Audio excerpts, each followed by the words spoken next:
ಇಲ್ಲಿ ನೀವು ಎರಡು ಡ್ರೈವಿಂಗ್ ಎಕ್ಸಾಂಪಲ್ ಗಳನ್ನ ನೋಡಬಹುದು. 40 km/h ಸ್ಪೀಡ್ ನಲ್ಲಿ ನಾನು ಡ್ರೈವ್ ಮಾಡ್ತಾ ಇದ್ದೀನಿ. ಸೊ ಒಂದು ಸೆಕೆಂಡ್ ಗೇರ್ ನಲ್ಲಿ, ಒಂದು ಥರ್ಡ್ ಗೇರ್ ನಲ್ಲಿ ಅಟ್ ಸೇಮ್ ಸ್ಪೀಡ್ ಡ್ರೈವ್ ಮಾಡ್ತಾ ಇರ್ಬೇಕಾದ್ರೆ ನೀವು ಅಬ್ಸರ್ವ್ ಮಾಡಿ. ಸೊ RPM ನ ಒಂದು ಮೀಟರ್ ಯಾವ ಒಂದು ನೀಡಲ್ ಯಾವ ಒಂದು ಪೊಸಿಷನ್ ಇದೆ ಅಂತ. ನಿಮ್ಮ ಕಾರ್ನ ನೀವು ರೀಸೆಂಟ್ ಆಗಿ ಸರ್ವಿಸ್ ಮಾಡಿಸಿದ್ರ, ಇಂಜಿನ್ ಆಯಿಲ್ ಕೂಡ ಚೇಂಜ್ ಆಗಿದೆ, ಹಾಗೆ ಮೈಲೇಜ್ ರಿಲೇಟೆಡ್ ಏನೇನು ಪಾರ್ಟ್ಸ್ ಗಳಿದಾವೆ, ಏರ್ ಫಿಲ್ಟರ್ ಇರಬಹುದು, ಅದೇ ರೀತಿಯಾಗಿ ಸ್ಪಾರ್ಕ್ ಪ್ಲಗ್ಸ್ ಇರಬಹುದು, ಎಂಜಿನ್ ಆಯಿಲ್ ಇರಬಹುದು, ಅದೆಲ್ಲದೂ ಕೂಡ ಹೊಸದಾಗಿ ಹಾಕ್ಸಿದೀರಾ, ಆದ್ರೂ ಕೂಡ ನಿಮ್ಮ ಕಾರ್ನ ಮೈಲೇಜ್ ಅನ್ನೋದು ಕಡಿಮೆ ಆಗ್ತಿದೆ ಅಂತ ಹೇಳಿದ್ರೆ ಇದಕ್ಕೆ ಒಂದು ಮೇಜರ್ ರೀಸನ್ ಏನಪ್ಪಾ ಅಂತ ಹೇಳಿದ್ರೆ ನಿಮ್ಮ ಒಂದು ಡ್ರೈವಿಂಗ್ ಹ್ಯಾಬಿಟ್ ಅಂತಾನೆ ಹೇಳ್ಬೋದು. ಯಾಕಂದ್ರೆ ಇವಾಗಿನ ಕಾರ್ಗಳಲ್ಲಿ ಸೊ ಯಾವುದೇ ರೀತಿಯ ಒಂದು ಅಡ್ಜಸ್ಟ್ಮೆಂಟ್ಸ್ ಆಗಲಿ, ಟ್ಯೂನಿಂಗ್ಸ್ ಆಗಲಿ ಬರೋದಿಲ್ಲ. ಎಸ್ಪೆಷಲಿ ಈ ಒಂದು ಎಲೆಕ್ಟ್ರಾನಿಕ್ ಇಂಜೆಕ್ಷನ್ ಸಿಸ್ಟಮ್ ಏನಿರುತ್ತೆ, ಮಲ್ಟಿ ಪಾಯಿಂಟ್ ಫ್ಯೂಲ್ ಇಂಜೆಕ್ಷನ್ ಅಂತ ಕರಿತೀವಲ್ವಾ, ಸೊ ಈ ಒಂದು ಕೇಸ್ಗಳಲ್ಲಿ ನಿಮ್ಗೆ ಮೈಲೇಜ್ ಅನ್ನೋದು ಮ್ಯಾಕ್ಸಿಮಮ್ ನಿಮ್ಮ ಒಂದು ಡ್ರೈವಿಂಗ್ ಹ್ಯಾಬಿಟ್ ನ ಮೇಲೆ ಡಿಪೆಂಡ್ ಆಗಿರುತ್ತೆ. ಡ್ರೈವಿಂಗ್ ಹ್ಯಾಬಿಟ್ ಅಂತ ಬಂದಾಗ ಒಂದು ಗೇರ್ ಶಿಫ್ಟಿಂಗ್ ಅಂತ ಏನ್ ಬರುತ್ತೆ, ಸೊ ಗೇರ್ ಶಿಫ್ಟಿಂಗ್ ನ ನೀವು ಕರೆಕ್ಟ್ ಆಗಿ ಮಾಡಿಲ್ಲ ಅಂತ ಹೇಳಿದ್ರೆ ಸೊ ಮೈಲೇಜ್ ಅನ್ನೋದು ಡ್ರಾಸ್ಟಿಕ್ ಆಗಿ ಡ್ರಾಪ್ ಆಗುತ್ತೆ. ಇದರಿಂದ ನೀವು ಕರೆಕ್ಟ್ ಆಗಿ ಸರ್ವಿಸ್ ನ ಮಾಡಿಸಿದ್ರು ಕೂಡ ನಿಮ್ಗೆ ಮೈಲೇಜ್ ಅನ್ನೋದು ಬರೋದಿಲ್ಲ. ಸೊ ಹಾಗಿದ್ರೆ ಯಾವ ರೀತಿಯಾಗಿ ಗೇರ್ ನ ಶಿಫ್ಟ್ ಮಾಡೋದ್ರಿಂದ ಒಳ್ಳೆಯ ಒಂದು ಮೈಲೇಜ್ ನ ನೀವು ಕಾರ್ ನಿಂದ ತಗೋಬಹುದು ಅನ್ನೋದನ್ನ ಈ ವಿಡಿಯೋದಲ್ಲಿ ನಾನು ನಿಮ್ಗೆ ತಿಳಿಸ್ಕೊಡ್ತೀನಿ. ವಿಡಿಯೋನ ಕೊನೆವರೆಗೂ ನೋಡಿ. ಸೊ ಇದರಿಂದ ನೀವು ಕಾರ್ನ ಒಂದು ಗೇರ್ ಶಿಫ್ಟಿಂಗ್ ಮಾಡೋದ್ರ ಮೂಲಕ ನಿಮ್ಮ ಕಾರ್ನಲ್ಲಿ ಒಂದು ಒಳ್ಳೆ ಮೈಲೇಜ್ ನ ಹೇಗೆ ತಗೋಬಹುದು ಅನ್ನೋದನ್ನ ತಿಳ್ಕೋಬಹುದು.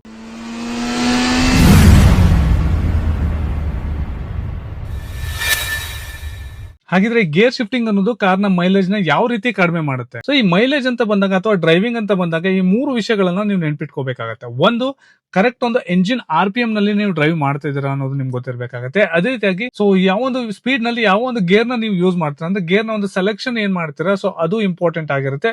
ಅದಾದ್ಮೇಲೆ ನಿಮ್ಗೆ ಈ ಒಂದು ಥ್ರಾಟಲ್ ನ ಪೊಸಿಷನ್ ಅಂದ್ರೆ ಎಷ್ಟು ಥ್ರಾಟಲ್ ನ ನೀವು ಕೊಡ್ತಾ ಇದ್ದೀರಾ, ಪೊಸಿಷನ್ ಅಂದ್ರೆ ನೀವು ಎಷ್ಟು ಎಕ್ಸಿಲೇಟರ್ ನ ಕೊಡ್ತಾ ಇದ್ದೀರಾ, ಸೊ ಯಾವ ಟೈಮಲ್ಲಿ ಎಷ್ಟು ಇನ್ಪುಟ್ ನ ಕೊಡ್ತಾ ಇದ್ದೀರಾ ಅನ್ನೋದ್ರ ಮೇಲೆ ಕಾರ್ನ ಮೈಲೇಜ್ ಅನ್ನೋದು ಮೇನ್ಲಿ ಡಿಪೆಂಡ್ ಆಗಿರುತ್ತೆ. ಸೊ ಇದರಲ್ಲಿ ಯಾವ್ದಾದ್ರು ಒಂದು ಕೂಡ ನೀವು ರಾಂಗ್ ಆಗಿ ಯೂಸ್ ಮಾಡ್ತಾ ಇದ್ದೀರಾ ಅಂತ ಹೇಳಿದ್ರೆ ಕಾರ್ನ ಮೈಲೇಜ್ ಅನ್ನೋದು ಕಡಿಮೆ ಆಗ್ತಾನೆ ಹೋಗುತ್ತೆ. ಅಂಡ್ ಸೊ ಈ ಒಂದು ವಿಷಯನೇ ನಿಮ್ಗೆ ಮೇಜರ್ ಆಗಿ ಡ್ರೈವಿಂಗ್ ನಲ್ಲಿ ಮೈಲೇಜ್ ನ ಕಡಿಮೆ ಮಾಡುತ್ತೆ. ಸೊ ಗೇರ್ ಶಿಫ್ಟಿಂಗ್ ನಲ್ಲಿ ನಿಮ್ಗೆ ಎಲ್ಲಾ ಒಂದು ಈ ಮೂರು ಫ್ಯಾಕ್ಟರ್ಸ್ ಗಳು ಇಂಪಾರ್ಟೆಂಟ್ ಆಗುತ್ತೆ. ಒಂದು ಎಂಜಿನ್ RPM, ಒಂದು ಗೇರ್ ನ ಪೊಸಿಷನ್, ಹಾಗೆ ಒಂದು ಥ್ರಾಟಲ್ ನ ಇನ್ಪುಟ್ ಅಥವಾ ಎಕ್ಸಿಲೇಟರ್ ನೀವು ಎಷ್ಟು ಕೊಡ್ತೀರಾ ಅನ್ನೋದ್ರ ಮೇಲೆ ಮೈಲೇಜ್ ಡಿಪೆಂಡ್ ಆಗಿರುತ್ತೆ. ಹಾಗಿದ್ರೆ RPM ಅಂದ್ರೆ ರೆವಲ್ಯೂಷನ್ಸ್ ಪರ್ ಮಿನಿಟ್. ನಿಮ್ಮ ಕಾರ್ನ ಎಂಜಿನ್ ಎಷ್ಟು ರೊಟೇಟ್ ಆಗ್ತಿದೆ ಒಂದು ನಿಮಿಷಕ್ಕೆ ಅನ್ನೋದನ್ನ ಈ ಒಂದು RPM ತೋರಿಸುತ್ತೆ. ಸೊ ಈ ಒಂದು ಇನ್ಸ್ಟ್ರೂಮೆಂಟ್ ಕ್ಲಸ್ಟರ್ ಅಲ್ಲಿ ಏನ್ ಒಂದು RPM ಮೀಟರ್ ನ ಕೊಟ್ಟಿರ್ತಾರೆ ಅದ್ರಲ್ಲಿ ನಿಮ್ಗೆ ಗೊತ್ತಾಗುತ್ತೆ ಸೊ ಯಾವ RPM ನಲ್ಲಿ ನಿಮ್ಮ ಕಾರ್ ರನ್ ಆಗ್ತಿದೆ ಅಥವಾ ಕಾರ್ನ ಎಂಜಿನ್ ರನ್ ಆಗ್ತಿದೆ ಅನ್ನೋದು. ಹಾಗಿದ್ರೆ ಕಾರ್ನ ಡ್ರೈವ್ ಮಾಡ್ಬೇಕಾದ್ರೆ ಒಂದು ಬೆಸ್ಟ್ RPM ಅಥವಾ ಒಂದು ಆಪ್ಟಿಮಮ್ RPM ಯಾವ್ದಿರುತ್ತೆ ಸೊ ಒಳ್ಳೆ ಮೈಲೇಜ್ ನ ತಗೊಳ್ಳೋದಕ್ಕಂತ ಹೇಳಿದ್ರೆ, ಫಾರ್ ಎಕ್ಸಾಂಪಲ್ ಒಂದು ಪೆಟ್ರೋಲ್ ಕಾರ್ ನ ತಗೊಳ್ಳೋದಾದ್ರೆ 2000 ಇಂದ 2500 RPM ರೇಂಜ್ ಏನಿರುತ್ತೆ ಇದ್ರ ಒಳಗಡೆ ನೀವು ಯಾವಾಗ ಗೇರ್ ಶಿಫ್ಟಿಂಗ್ ನ ಮಾಡ್ತೀರಾ ಒಂದು ಒಳ್ಳೆ ಮೈಲೇಜ್ ನ ತಗೋಬಹುದು. ಅದೇ ರೀತಿಯಾಗಿ ಡೀಸೆಲ್ ಕಾರ್ಗೆ ಬರೋದಾದ್ರೆ ಸೊ ಈ ಕಾರ್ಗಳಲ್ಲಿ ಟಾರ್ಕ್ ಅನ್ನೋದು ಜಾಸ್ತಿ ಇರೋದ್ರಿಂದ ಒಂದು 1500 ಇಂದ 2000 RPM ಏನಿದೆ ಸೊ ಇದ್ರ ಒಳಗಡೆ ನೀವು ಯಾವಾಗ ಗೇರ್ ಶಿಫ್ಟಿಂಗ್ ನ ಮಾಡ್ತೀರಾ ಸೊ ಆ ಟೈಮಲ್ಲಿ ಒಂದು ಒಳ್ಳೆಯ ಮೈಲೇಜ್ ಬರುತ್ತೆ. ಯಾಕಂದ್ರೆ ಪೆಟ್ರೋಲ್ ಕಾರ್ಗಳಲ್ಲಿ ನಿಮ್ಗೆ ಟಾರ್ಕ್ ಅನ್ನೋದು ಕಡಿಮೆ ಇರೋದ್ರಿಂದ ಎಂಜಿನ್ RPM ಸ್ವಲ್ಪ ಹೈಯರ್ ಸೈಡ್ ಅಲ್ಲಿ ಇರಬೇಕಾಗತ್ತೆ. ಸೊ ಅದಕ್ಕಿಂತ ಕಡಿಮೆ ಹೋಯ್ತು ಅಂದ್ರೆ ನಿಮ್ಗೆ ಅಲ್ಲೂ ಕೂಡ ಸೊ ಲೋ ಎಂಜಿನ್ RPM ಅಲ್ಲಿ ನೀವು ಹೈಯರ್ ಗೇರ್ ಅಲ್ಲಿ ಡ್ರೈವ್ ಮಾಡ್ತಿದ್ರೆ ಅಲ್ಲೂ ಕೂಡ ನಿಮ್ಗೆ ಸ್ಟಾಲಿಂಗ್ ಬರ್ಬೋದು, ಎಂಜಿನ್ ಅಲ್ಲಿ ವೈಬ್ರೇಷನ್ ಬರ್ಬೋದು.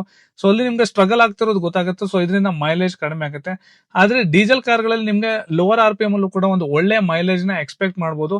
1500 2000 RPM ಇರುವಂತ ಒಂದು ರೇಂಜ್ ಅಲ್ಲಿ ನೀವು RPM ನ ಇಟ್ಕೊಂಡು ಗೇರ್ ಶಿಫ್ಟಿಂಗ್ ನ ಮಾಡ್ತಾ ಇದೀರಾ ಅಂತ ಹೇಳಿದ್ರೆ ಸ್ವಲ್ಪ ಹೈಯರ್ ಗೇರ್ ಗಳಲ್ಲಿ ನೀವು ಓಡಿಸ್ತಾ ಇದ್ರ ಕಾರ್ನ ಅಂತ ಹೇಳಿದ್ರೆ ಸೊ ಒಂದು ಆಪ್ಟಿಮಮ್ ಸ್ಪೀಡ್ ಒಂದು 80 to 100 ಇದೆ ಅಂತ ಹೇಳಿದ್ರೆ ಸೊ ನಿಮ್ಗೆ ಒಂದು ಒಳ್ಳೆಯ ಒಂದು ಬೆಸ್ಟ್ ಮೈಲೇಜ್ ಸಿಗುತ್ತೆ. ಸೊ ಈ ಒಂದು ರೇಂಜ್ ಅನ್ನೋದು ಕಾರಿಂದ ಕಾರ್ಗೆ ವೇರಿ ಆಗುತ್ತೆ. ಕೆಲವೊಂದು ಆ ಇಂಜಿನ್ ಕೆಪಾಸಿಟಿ ಇರಬಹುದು, CC ಇರಬಹುದು, ಅದೇ ರೀತಿಯಾಗಿ ಆ ಒಂದು ಟಾರ್ಕ್ ಇರಬಹುದು. ಸೊ ಇವೆಲ್ಲದ್ರ ಮೇಲೆನೆ ಈ ಒಂದು ರೇಂಜ್ ಅನ್ನೋದು ವೇರಿ ಆಗುತ್ತೆ. ಬಟ್ ಒಂದು ಜನರಲ್ ಆಗಿ ಈ ಒಂದು RPM ರೇಂಜ್ ಅಲ್ಲಿ ನೀವು ಕಾರ್ನ ಓಡಿಸಿದ್ರೆ ಆ ಟೈಮಲ್ಲಿ ಗೇರ್ ಶಿಫ್ಟಿಂಗ್ ಮಾಡಿಸಿದ್ರೆ ಒಂದು ಮೈಲೇಜ್ ಚೆನ್ನಾಗಿ ಬರುತ್ತೆ ಅಂತಾನೆ ಹೇಳ್ಬೋದು. ಸೊ ಮೊದಲನೇದಾಗಿ ಈ ಒಂದು ಅಪ್ಶಿಫ್ಟ್ ನ ಯಾವ ರೀತಿ ಮಾಡಬೇಕಾಗತ್ತೆ ಅನ್ನೋದನ್ನ ನೋಡೋಣ. ಅಪ್ಶಿಫ್ಟ್ ಅಂತ ಹೇಳಿದ್ರೆ ಒಂದು ಲೋವರ್ ಗೇರ್ ಇಂದ ಹೈಯರ್ ಗೇರ್ ಗೆ ನಾವು ಕಾರ್ನ ಗೇರ್ ನ ಶಿಫ್ಟ್ ಮಾಡುವಂತ ಒಂದು ಪ್ರೋಸೆಸ್ ಆಗಿರುತ್ತೆ.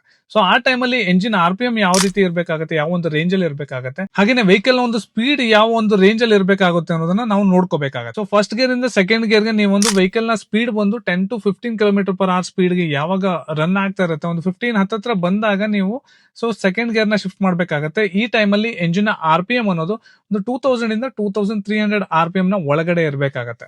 ಸೊ ತುಂಬಾ ಲೋವರ್ RPM ಅಲ್ಲಿ ಇರಬಾರ್ದು, ತುಂಬಾ 2300 ಗಿಂತ ಹೈಯರ್ RPM ಕೂಡ ಹೋಗಬಾರ್ದು.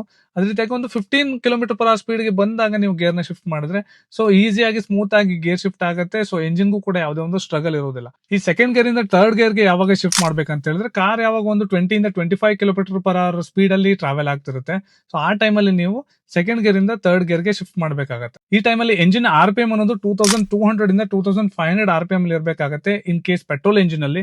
ಬಟ್ ಇನ್ ಕೇಸ್ ಡೀಸೆಲ್ ಕಾರ್ಗಳಲ್ಲಿ ನಿಮ್ಗೆ ಒಂದು 1600 ಇಂದ 2000 RPM ಒಳಗಡೆ ರೇಂಜ್ ಅನ್ನೋದು ಇರಬೇಕಾಗುತ್ತೆ. ಈ ರೇಂಜ್ ಅಲ್ಲಿ ನೀವು ಅಪ್ಶಿಫ್ಟ್ ನ ಮಾಡಬೇಕಾಗುತ್ತೆ. ಸೊ ಇದಕ್ಕಿಂತ ಕಡಿಮೆ ಇದ್ದಾಗಲೂ ನೀವು ನೆಕ್ಸ್ಟ್ ಗೇರ್ ಗೆ ಅಂದ್ರೆ ಅಪ್ಶಿಫ್ಟ್ ಮಾಡಬಾರ್ದು. ಅದೇ ರೀತಿಯಾಗಿ ಇದಕ್ಕಿಂತ ಜಾಸ್ತಿ ಇದ್ದಾಗ ನೀವು ಮಾಡಿದ್ರೆ ನಿಮ್ ಮೈಲೇಜ್ ಕಡಿಮೆ ಆಗುತ್ತೆ. ಸೊ ಎಂಜಿನ್ RPM ಜಾಸ್ತಿ ಆಗೋದ್ರಿಂದ ಸೊ ಅದಕ್ಕೋಸ್ಕರ ನೀವು ಆ ಒಂದು ರೇಂಜ್ ನ ಒಳಗಡೆ ನೀವು ಶಿಫ್ಟ್ ಮಾಡಿದ್ರೆ ಒಳ್ಳೆ ಮೈಲೇಜ್ ಸಿಗುತ್ತೆ. ಅಂಡ್ ಸಿಟಿ ಟ್ರಾಫಿಕ್ ಅಲ್ಲಿ ಅಥವಾ ಟ್ರಾಫಿಕ್ ಕಂಡೀಷನ್ ಅಲ್ಲಿ ನೀವೇನಾದ್ರು ಡ್ರೈವ್ ಮಾಡ್ತಿದ್ರೆ ಅಂದ್ರೆ ಇದೊಂದು ಒಳ್ಳೆಯ ಗೇರ್ ಪೊಸಿಷನ್ ಅಂಡ್ ಈ ಮೂಮೆಂಟ್ ಅಲ್ಲಿ ನೀವು ಗೇರ್ ಶಿಫ್ಟಿಂಗ್ ಮಾಡೋದ್ರಿಂದ ಒಳ್ಳೆ ಮೈಲೇಜ್ ನ ಕೂಡ ನೀವು ಪಡ್ಕೋಬಹುದು. ಕಾರ್ ಯಾವಾಗ ಒಂದು 35 ಇಂದ 40 km/h ಸ್ಪೀಡ್ ನಲ್ಲಿ ರನ್ ಆಗುತ್ತೆ, ಆ ಟೈಮ್ ಅಲ್ಲಿ ಥರ್ಡ್ ಗೇರ್ ಇಂದ ಫೋರ್ತ್ ಗೇರ್ ಗೆ ನೀವು ಶಿಫ್ಟ್ ಮಾಡಬೇಕಾಗುತ್ತೆ, ಅಪ್ ಶಿಫ್ಟ್ ನ ಮಾಡಬೇಕಾಗುತ್ತೆ. ಸೊ ಈ ಟೈಮ್ ಅಲ್ಲಿ ಪೆಟ್ರೋಲ್ ಕಾರ್ ಆದ್ರೆ ನಿಮ್ಗೆ ಒಂದು 2300 ಇಂದ 2600 RPM ಅಲ್ಲಿ ಎಂಜಿನ್ ನ RPM ಇರಬೇಕಾಗುತ್ತೆ. ಆ RPM ನ ಒಳಗಡೆ ನೀವು ಗೇರ್ ಶಿಫ್ಟಿಂಗ್ ಮಾಡಿದ್ರೆ ಒಂದು ಮೈಲೇಜ್ ಚೆನ್ನಾಗಿ ಬರುತ್ತೆ. ಅದೇ ರೀತಿಯಾಗಿ ಡೀಸೆಲ್ ಕಾರ್ ಆಗಿದ್ರೆ 1700 RPM ಇಂದ ಒಂದು 2100 RPM ನ ಒಳಗಡೆ ನೀವೇನಾದ್ರು ಈ ಶಿಫ್ಟಿಂಗ್ ನ ಮಾಡಿದ್ರೆ ನಿಮ್ಗೆ ಗೇರ್ ಅನ್ನೋದು ಈಸಿಯಾಗಿ ಶಿಫ್ಟ್ ಆಗುತ್ತೆ, ಸ್ಮೂತ್ ಶಿಫ್ಟಿಂಗ್ ಆಗುತ್ತೆ. ಸೊ ಅದೇ ರೀತಿಯಾಗಿ ಎಂಜಿನ್ ಮೇಲೆ ಕೂಡ ಯಾವುದೇ ಬರ್ಡನ್ ಇರೋದಿಲ್ಲ, ಹಾಗೆ ಯಾವ್ದೊಂದು ಸ್ಟಾಲಿಂಗ್ ಆಗಲ್ಲ, ಯಾವುದೇ ಎಂಜಿನ್ RPM ಹೈ ಆಗಲ್ಲ ಅಂತ ಹೇಳಿದ್ರೆ ಅಲ್ಲೂ ಕೂಡ ಮೈಲೇಜ್ ಅನ್ನೋದು ಇಂಪ್ರೂವ್ ಆಗುತ್ತೆ. ಸೊ ಯಾವಾಗ ಕಾರ್ ಅನ್ನೋದು 50 km/h ಸ್ಪೀಡ್ ನ ಕ್ರಾಸ್ ಆಗುತ್ತೆ ಅಥವಾ 60 ಒಳಗಡೆ ಇರುತ್ತೆ, ಆ ಟೈಮ್ ಅಲ್ಲಿ ನೀವು ಕಾರ್ನ ಫೋರ್ತ್ ಗೇರ್ ಇಂದ ಫಿಫ್ತ್ ಗೇರ್ ಗೆ ಶಿಫ್ಟ್ ಮಾಡಬೇಕಾಗುತ್ತೆ, ಅಪ್ ಶಿಫ್ಟ್ ಮಾಡಬೇಕಾಗುತ್ತೆ. ಈ ಒಂದು ಅಪ್ ಶಿಫ್ಟಿಂಗ್ ಮೆಥಡ್ ಏನಿದೆ, ಸೊ ಯಾಕಂದ್ರೆ ನಿಮ್ಗೆ ಇವಾಗ ಏನಕ್ಕೆ ನಾನು 50 km ನ ಕ್ರಾಸ್ ಮಾಡ್ತೀನಿ, 45ಗೂ ನೀವು ಮಾಡಬಹುದು. ಬಟ್ 50 ಯಾವಾಗ ಮಾಡ್ತೀನಿ ಅಂದ್ರೆ ಅಲ್ಲಿ ನಿಮ್ಗೆ ಯಾವುದೇ ಒಂದು ಲೋಡ್ ಇರೋದಿಲ್ಲ, ಯಾಕಂದ್ರೆ ನಿಮ್ಗೆ ಫಿಫ್ತ್ ಗೇರ್ ಅನ್ನೋದು ಟಾಪ್ ಸ್ಪೀಡ್ ಆಗಿರುತ್ತೆ. ಸೊ ಇಲ್ಲಿ ಯಾವುದೇ ಒಂದು ಲೋಡ್ ಇಲ್ಲದೆ ಇರೋದ್ರಿಂದ ನೀವು ಅದಾದ್ಮೇಲೆ ನೀವು ಫಿಫ್ತ್ ಗೇರ್ ನ ನೀವು ಶಿಫ್ಟ್ ಮಾಡಬಹುದು. ಶಿಫ್ಟ್ ಮಾಡಾದ್ಮೇಲೆ ನಿಮ್ಗೊಂದು ಸ್ಮೂತ್ ಆಗಿ ಗ್ರಾಜುಯಲ್ ಆಗಿ ಎಕ್ಸಿಟ್ ಮಾಡಬೇಕಾಗುತ್ತೆ. ಪೆಟ್ರೋಲ್ ಕಾರ್ಗಳಲ್ಲಿ ನಿಮ್ಗೆ ಒಂದು 2400 ಇಂದ 2600 RPM ಒಂದು ರೇಂಜ್ ಅಲ್ಲಿ ನೀವು RPM ನ ಇಟ್ಕೋಬೇಕಾಗತ್ತೆ.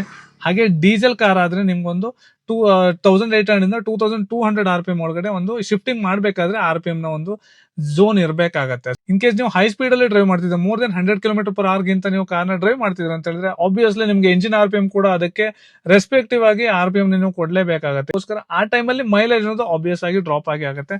ಒಂದು ಆಪ್ಟಿಮಮ್ ಸ್ಪೀಡ್ ಅಲ್ಲಿ ನೀವು ಆಪ್ಟಿಮಮ್ RPM ಅಲ್ಲಿ ಯಾವಾಗ ಮ್ಯಾಚ್ ಮಾಡ್ಕೊಂಡು ಡ್ರೈವ್ ಮಾಡ್ತೀರಾ ಅವಾಗ ಕಾರ್ನ ಮೈಲೇಜ್ ಅನ್ನೋದು ಇಂಪ್ರೂವ್ ಆಗುತ್ತೆ. ಸೊ ಈ ಗೇರ್ ಶಿಫ್ಟಿಂಗ್ ಮಾಡ್ಬೇಕಾದ್ರೆ ಒಂದು ಗೋಲ್ಡನ್ ರೂಲ್ ಏನಪ್ಪಾ ಅಂತ ಹೇಳಿದ್ರೆ, ನೀವು ಎಂಜಿನ್ ಯಾವಾಗ ಸ್ಟ್ರಗಲ್ ಆಗುತ್ತೆ ಅಥವಾ ಎಂಜಿನ್ RPM ಯಾವಾಗ ಜಾಸ್ತಿ ಆಗುತ್ತೆ, ಎಂಜಿನ್ ಇಂದ ನಾಯ್ಸ್ ಬರುತ್ತೆ, ಅದಕ್ಕಿಂತ ಮುಂಚೆ ನೀವು ಕಾರ್ನ ಗೇರ್ ಶಿಫ್ಟ್ ಮಾಡಬೇಕಾಗತ್ತೆ. ಸೊ ಅದಾದ್ಮೇಲೆ ನೀವು ಕಾರ್ನ ಗೇರ್ ಶಿಫ್ಟಿಂಗ್ ಮಾಡಿದ್ರೆ ಮೈಲೇಜ್ ಅನ್ನೋದು ಬರೋದಿಲ್ಲ. ಸೊ ಇದೊಂದು ರೂಲ್ ನೀವು ಯಾವಾಗ್ಲೂ ನೆನ್ಪಿಟ್ಕೋಬೇಕಾಗುತ್ತೆ. ಬಟ್ ಈ RPM ಅನ್ನೋದು ಕಾರಿಂದ ಕಾರ್ಗೆ ವೇರಿ ಆಗುತ್ತೆ. ಬಟ್ ಪೆಟ್ರೋಲ್ ಕಾರಲ್ಲಿ ಹೈಯರ್ RPM ಹಾಗೆ ಡೀಸೆಲ್ ಕಾರಲ್ಲಿ ಲೋವರ್ RPM, ಈ ರೂಲ್ ಅನ್ನೋದು ಯಾವತ್ತೂ ಚೇಂಜ್ ಆಗೋದಿಲ್ಲ. ಯಾಕಂತ ಹೇಳಿದ್ರೆ ಸೊ ಡೀಸೆಲ್ ಅಲ್ಲಿ ಟಾರ್ಕ್ ಜಾಸ್ತಿ ಇರೋದ್ರಿಂದ RPM ಅನ್ನೋದು ಲೋವರ್ RPM ಅಲ್ಲಿ ನಿಮ್ಗೆ ಒಂದು ಒಳ್ಳೆಯ ಒಂದು ಟಾರ್ಕ್ ಸಿಗೋದ್ರಿಂದ ನಿಮ್ಗೆ ಹೈ ಸ್ಪೀಡ್ ನ ನೀವು ಅಚೀವ್ ಮಾಡಬಹುದು. ಬಟ್ ಪೆಟ್ರೋಲ್ ಕಾರಲ್ಲಿ ಹೈಯರ್ RPM ಅಲ್ಲಿ ನೀವು ಕೆಲವೊಂದ್ಸಲ ಹೈಯರ್ ಇನ್ ದ ಸೆನ್ಸ್ ಈ ಒಂದು ರೇಂಜ್ ಏನ್ ಹೇಳಿದ್ದೀನಿ, ಸೊ ಆ ಒಂದು ರೇಂಜ್ ಅಲ್ಲಿ ನೀವು ಅಪ್ ಶಿಫ್ಟ್ ಮಾಡೋದ್ರಿಂದ ನಿಮ್ಗೊಂದು ಒಳ್ಳೆಯ ಒಂದು ಮೈಲೇಜ್ ಸಿಗುತ್ತೆ ಅಂತಾನೆ ಹೇಳ್ಬೋದು. ಸೊ ಗೇರ್ ಶಿಫ್ಟಿಂಗ್ ಮಾಡ್ಬೇಕಾದ್ರೆ ಅಪ್ ಶಿಫ್ಟ್ ಯಾವಾಗ ಮಾಡಿರ್ತೀರೋ ಅದೇ ರೀತಿಯಾಗಿ ಡೌನ್ ಶಿಫ್ಟ್ ಮಾಡ್ಬೇಕಾದ್ರೂ ಕೂಡ ಕೆಲವೊಂದು ಸೊ ಮಿಸ್ಟೇಕ್ಸ್ ಗಳನ್ನ ನೀವು ಮಾಡಿದ್ರೆ ಮೈಲೇಜ್ ಅನ್ನೋದು ಕಡಿಮೆ ಆಗುತ್ತೆ. ಸೊ ಇವಾಗ ನೀವು ಸಪೋಸ್ ಒಂದು ಫಿಫ್ತ್ ಗೇರ್ ಅಲ್ಲಿ ಹೋಗ್ತಾ ಇದ್ದೀರಾ,